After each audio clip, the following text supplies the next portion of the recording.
नमः शिवाय। हर हर महादेव शंभू। जय श्री कृष्णा मित्रों, कैसे हैं आप सब। शिव शक्तोम चैनल पे आपका हार्दिक स्वागत है। चैनल पे यदि नए हैं तो चैनल को सब्सक्राइब कर लें ताकि हमारे द्वारा बनाई हुई कोई भी वीडियो सबसे पहले आपको प्राप्त हो। वीडियो में दिखाई जाने वाली जानकारी यदि आपको अच्छी लगे ज़रूर लाइक करें, शेयर करें, सब्सक्राइब करें, क्योंकि जो शिव शक्तोम चैनल पे नई वीडियो जो डाली जाती है, जो कोशिश है दास जनों की कि आपको अच्छी जानकारी जो है वो प्राप्त हो जाए, कहीं ना कहीं वो जो वीडियो है जब बन जाता है, रिसर्च की जाती है तो आपको प्राप्त हो जाता है सहज ही। दूसरी चीज़ क्या है कि जो पुराने हमारे सब्सक्राइबर हैं, थोड़ा सा झटका तो लगा होगा ना कि भैया ये कौन है। परिवर्तन ज़िंदगी का नियम है, लेकिन कई बार कुछ चीज़ों के लिए, पॉजिटिव चीज़ों के लिए परिवर्तन भी करना पड़ता है। और आज बात कर रहे हैं एक ऐसे योद्धा के बारे में जिन्होंने अपनी ही माता का स्वयं सर जो है वो धड़ से अलग कर दिया था। सोच के थोड़ा सा बुरा लगता है ना कि यार कितना कोई बुरा होगा कि अपनी माता का ही जो है सर उन्होंने धड़ से अलग कर दिया, लेकिन किसके कहने पे? अपने पिताजी की आज्ञा को रखने के लिए। जी हाँ, बहुत सारे लोग जान गए होंगे कि आज बात कर रहे हैं उस महान योद्धा की जो कहीं ना कहीं आज भी जीवित है। बिल्कुल सत्य है। 7 चिरंजीवी जो बताए जाते हैं, लेकिन उनके अलावा भी कई ऐसी और विभूतियां हैं जो आज भी कहीं ना कहीं जिनकी मृत्यु का पता ही नहीं लगा। और ये जो विभूति हैं, जो योद्धा हैं हमारे, जो कहीं ना कहीं भगवान विष्णु का 6वां अवतार माने जाते हैं। जी हाँ, आज बात कर रहे हैं परशुराम जी की। और बहुत लंबी कथा है इनके जन्म की, और कहीं ना कहीं बहुत सारी लीलाएं जो है परशुराम जी ने की हैं कि शायद एक ही वीडियो में मैं पूरा उनका विवरण देना, उनके अलग अलग जगह पे कुछ वाकया हुए, किस्से हुए, उनको एक ही वीडियो में दे देना, ये कहीं ना कहीं मेरे लिए भी कठिन कार्य है। मेरे लिए क्या, बहुत सारे विद्वानों के लिए भी कठिन कार्य है, क्योंकि ऐसे ऐसे दिव्य काम किए परशुराम जी ने।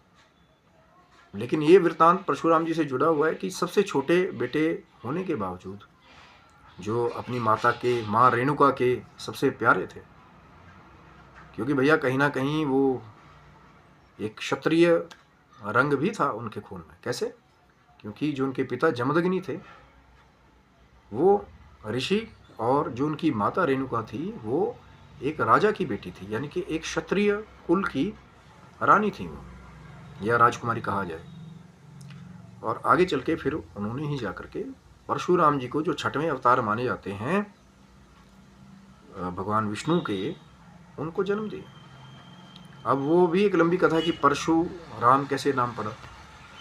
वो भी एक दिव्य नई कथा है कि कैसे एक बार, अब बहुत सारे साहित्यकारों में ये एक अलग डिस्कशन का टॉपिक है कि कई कहते हैं कि 36 बार विहीन कर दिया क्षत्रियों को परशुराम जी ने, कई कहते हैं 21 बार कर दिया सभी को।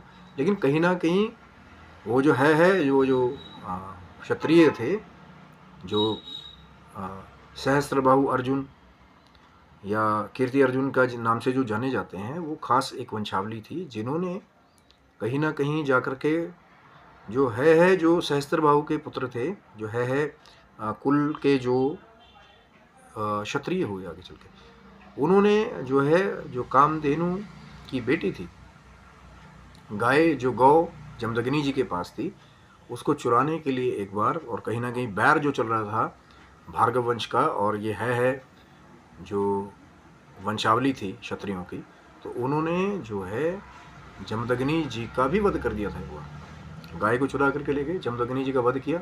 माँ रेणुका ने अपने पति के साथ ही सती होना ठीक समझा और चिता की अग्नि में खुद को भस्म कर लिया। उस समय परशुराम जी वहाँ नहीं थे। उस समय उनका नाम सिर्फ राम या राम भार्गव जो है नाम पहले छोटे होते था।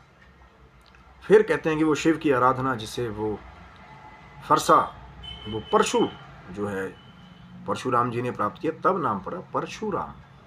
और कहते हैं फिर उसी फरसे से जो वो जो क्षत्रिय कुल था कि 36 बार उनसे युद्ध करके उनके समूल नाश जो है फिर परशुराम जी ने किया। कहीं ना कहीं ये संवाद भी मिलता है कि सिर्फ इक्ष्वाकु और मनु के जो वंशज थे उन क्षत्रिय राजाओं के साथ कहीं ना कहीं कभी भी परशुराम जी ने कहीं युद्ध नहीं किया कि सभी क्षत्रियों को विहीन कर दिया जी।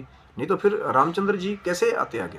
इक्ष्वाकु कुल जब चल रहा था, क्षत्रिय राजपूत थे उस समय, दशरथ जी के समय से, जो राजा रघु के समय से। लेकिन कहीं ना कहीं वो एक बड़ा चर्चा का विषय है कि एक खास ही वंशावली के साथ परशुराम जी ने युद्ध किया और फिर वही उसी इक्ष्वाकु की या रघु जी की वो जो डायनेस्टी आगे चली, जिसमें आगे फिर आज दशरथ जी फिर रामचंद्र जी हुए, तो उन्होंने ही कहीं ना कहीं वो जो एक पूरा फुल स्टॉप था कहीं ना कहीं उसको लगाया जा करके। परशुराम जी जब पिनाक तोड़ दिया श्री रामचंद्र जी ने, तो परशुराम जी प्रकट हुए थे वहाँ पे कि मेरे गुरु का धनुष किसने तोड़ा, क्योंकि कहीं ना कहीं शिव जी के द्वारा वो पिनाक धनुष जो है वो परशुराम जी को प्राप्त हुआ था।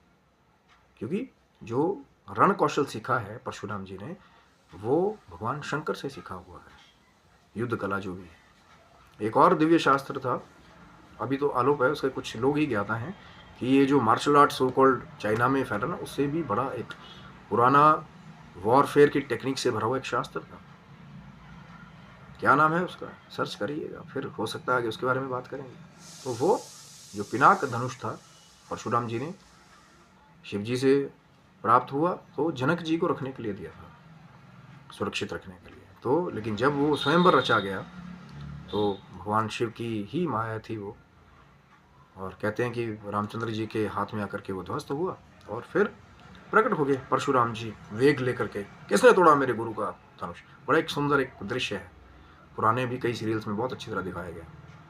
क्योंकि परशुराम जी इतने तेजवान थे कि कहीं ना कहीं वो जो क्षत्रिय रस, माँ शतरानी थी और बाप ब्राह्मण थे, तो कहीं ना कहीं वो क्वालिटीज दोनों ही मिक्स क्वालिटीज थी। लेकिन कहते हैं कि परशुराम जी जो हैं वो कहीं ना कहीं कमज़ोरों का एक लाभ करने वाले थे, कमज़ोरों की मदद करने वाले थे, वो थे परशुराम जी। अब वो बहुत चर्चा का विषय, किसके साथ लड़ाई उन्होंने, क्या, क्यों, कैसे, क्योंकि एक अन्याय उनके साथ भी था ना, पिताजी का वध कर दिया था कुछ क्षत्रिय वंशावली ने, और फिर घोर तपस्या की परशुराम जी ने। और जब रामचंद्र जी का साक्षात्कार उन्होंने देख लिया कि भैया ये तो स्वयं नारायण के अवतार हैं। अब ये एक ऐसा एक और एक से एक बात निकलती है कि जब दो ही अंश अवतार जो हैं नारायण के स्वयं ही एक ही जगह मिल जाए, तो इससे वो सिद्धि भी साबित होती है कि एक समय पर अलग अलग जगह से प्रकट होने की सिद्धि भी कुछ महान विभूतियों के पास है। अब नारायण बैकुंठ में है और एक अंश अवतार श्री रामचंद्र जी, एक अंश अवतार परशुराम जी, दोनों एक ही जगह एकत्रित मिले, ये भी एक चर्चा का विषय है।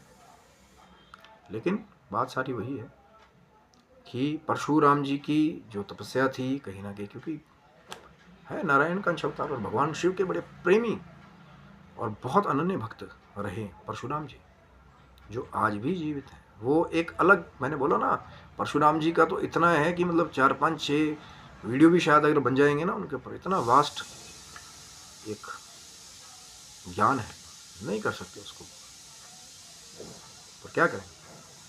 ये कुछ चीज़ ही ऐसी ज्ञान है, हरि अनंत, हरि कथा अनंत, जितना आप उसके अंदर जाते जाएंगे उतना ही आपको उसमें डाइवर्सिटी मिलेगी। और कहीं ना कहीं परशुराम जी वो वेग, वो तेज, वो साधना, वो शक्ति उनके अंदर विद्यमान थी कि ऐसे ऐसे किस्से उन्होंने किए कि समूह ब्राह्मणों को पृथ्वी तक दान में दे देना, ये भी वही कर सकते थे। वही बड़ी लंबी चर्चा है।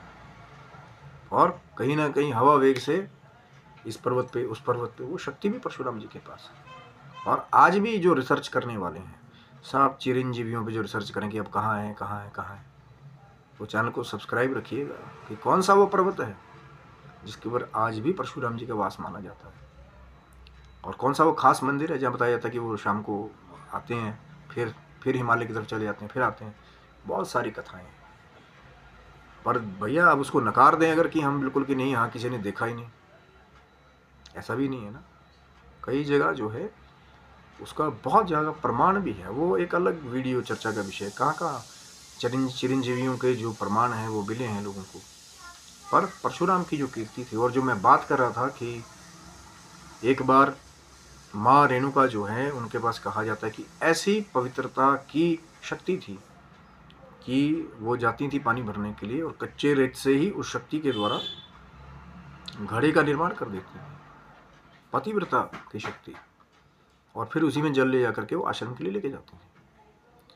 अब एक बार क्या हुआ कि अब इस कहानी में थोड़ा सा दो अलग अलग कहानियाँ बताई जाती हैं। कहते हैं कि रेणुका जी गई जल भरने के लिए, तो कोई राजा अपनी पत्नियों के साथ विहार कर रहे थे, मतलब घूम रहे थे या उन्हें प्रेम कर रहे थे। एक कथा ये, तो थोड़ी देर के लिए माँ रेणुका के मन में विकार आ गया था। और एक दूसरी कथा है कि जो कहते हैं ना गंधर्व हैं, गंधर्वों के राजा एक बार जो है वो अपनी दूसरी जो है जो उनकी, अब जैसे कहते हैं ना कि भैया सेवा करने वाली सेविकाएं हैं, उनके साथ वो जैसे नृत्य गान ये वो सब प्रेम लीला चल रही थी।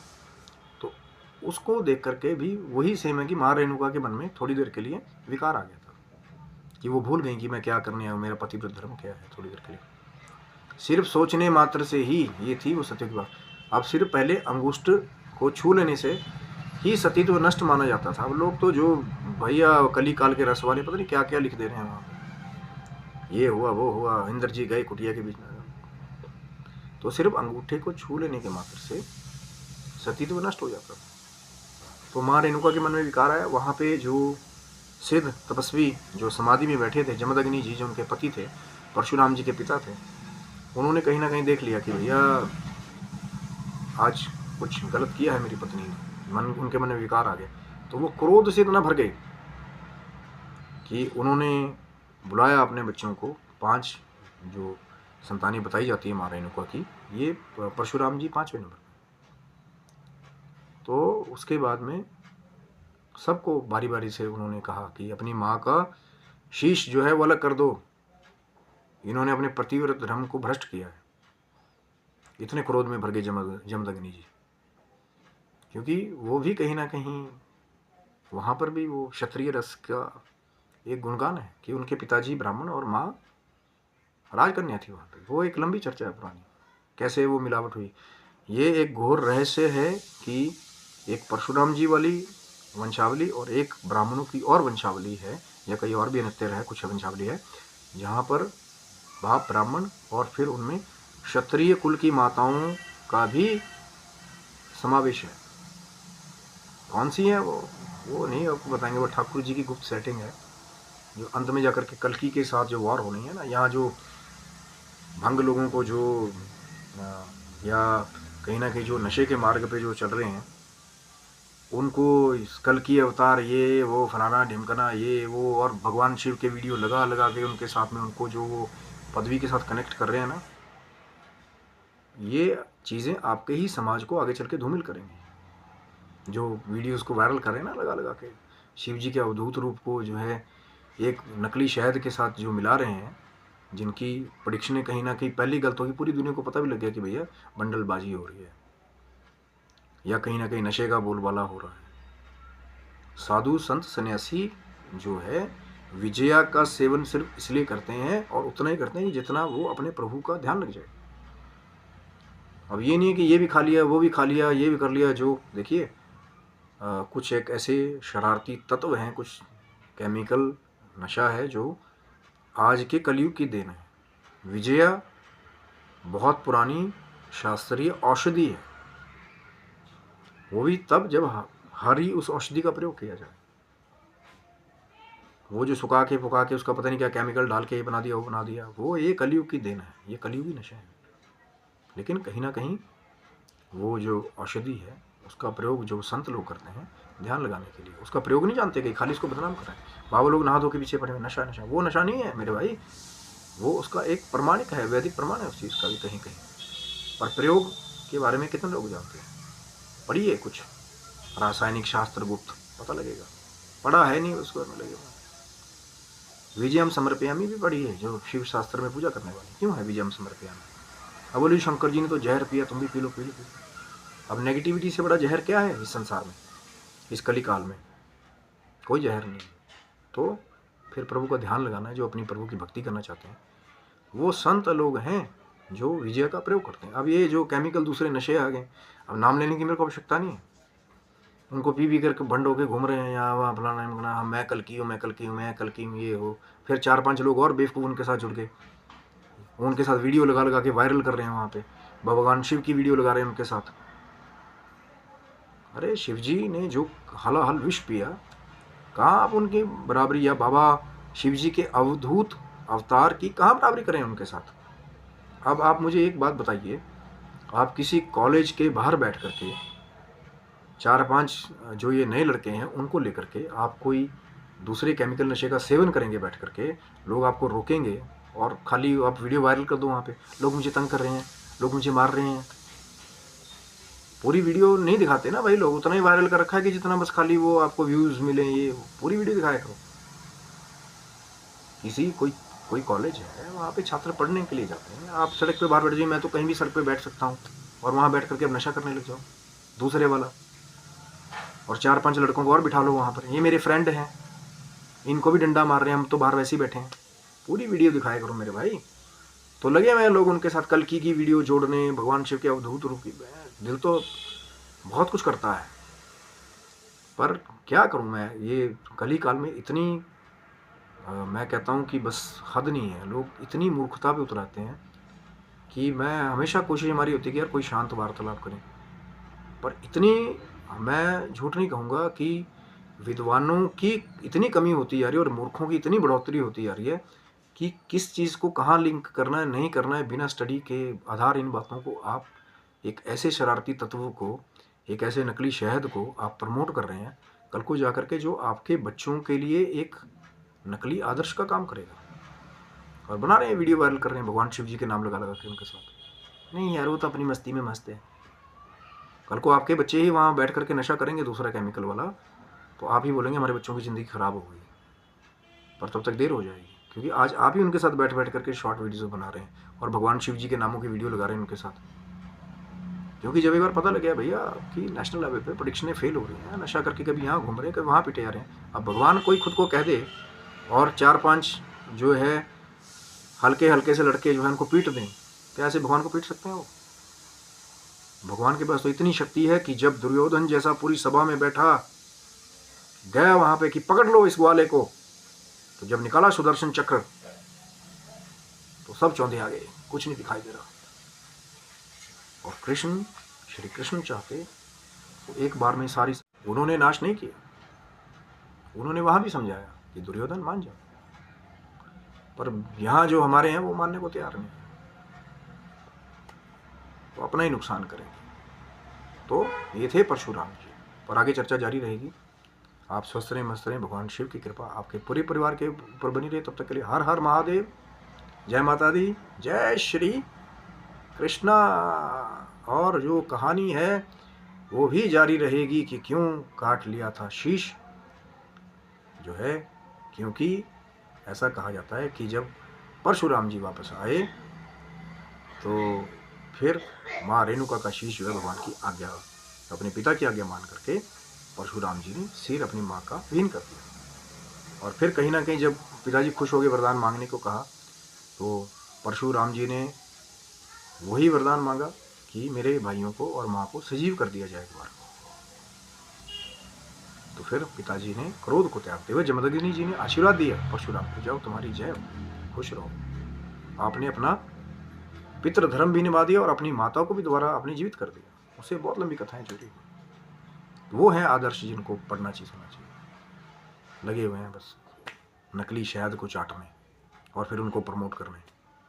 कल को वो वही नकली शहद ना जा करके आपका गला ऐसा चोक कर देगा, जितने लगे हुए ना साथ में, और आपकी बच्चों के लिए, आने वाले बच्चों के लिए भी बहुत खतरनाक एक रोग है ये।